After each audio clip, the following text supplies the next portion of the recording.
Welcome to this in-depth exploration of one of the most fascinating political stories of our time, the rise and fall of Pierre Poilievre. The man many believed would lead Canada, and the surprising ascent of Mark Carney, who ultimately captured the nation's highest office.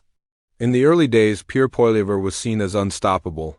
And why did Canadians ultimately choose Mark Carney, a man known for his quiet, measured approach, over Poilievre's populist surge? His fiery speeches, direct communication style, and aggressive stance against the establishment won him passionate followers. For some, this was a compliment, a sign of rebellion and strength. From his early days in Parliament, at just 25 years old, he built a reputation as a relentless, sharp-tongued critic of government inefficiency and overreach. His rallies were electric, his message cut through, and his fiery opposition to Prime Minister Justin Trudeau captured headlines. Canadians struggling with high taxes, housing crises, and soaring inflation found a voice in Poilievre. For others, it was a dire warning. His language was unapologetically confrontational, painting the government and experts as the enemy of the people. But what went wrong? Why did this seemingly invincible political force lose? The Trump-style us versus them approach began to alienate key demographics. His base expanded rapidly, drawing comparisons to Trump's support base in the United States. But the Canadian political culture is fundamentally different. Canadians generally favor moderation, pragmatism, and stability. What works in American politics does not always transfer across the border.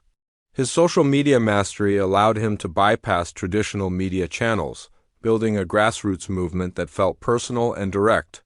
His international reputation gave him credibility not just in Canada, but on the world stage. This video will break it all down. His policies emphasized responsible climate action, rebuilding public trust, and protecting Canadian institutions. His campaign didn't rely on showmanship, it relied on trust.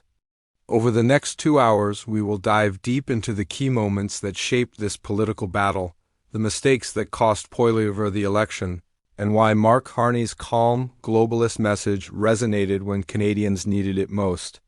And his relentless attacks on the media began to wear thin.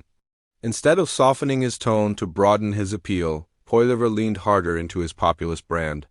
This solidified his base but cost him the crucial middle ground.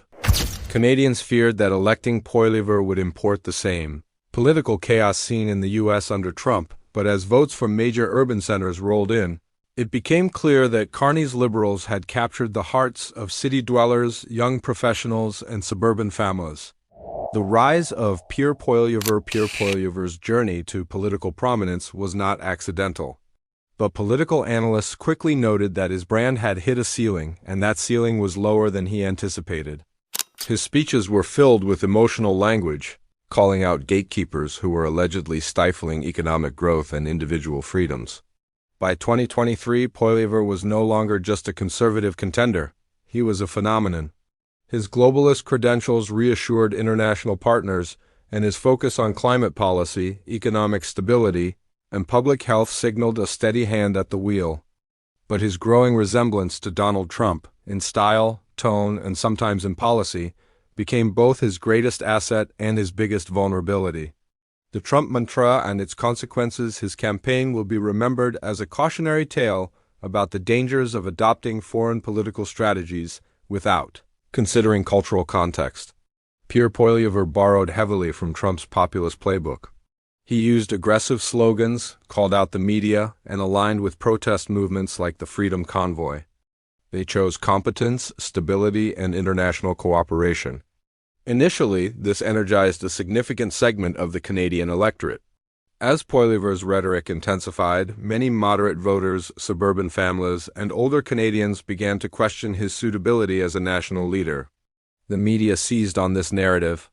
Headlines increasingly tied Poilievre to American-style division, and his attempts to fire central bank officials and dismantle federal oversight frightened centrists.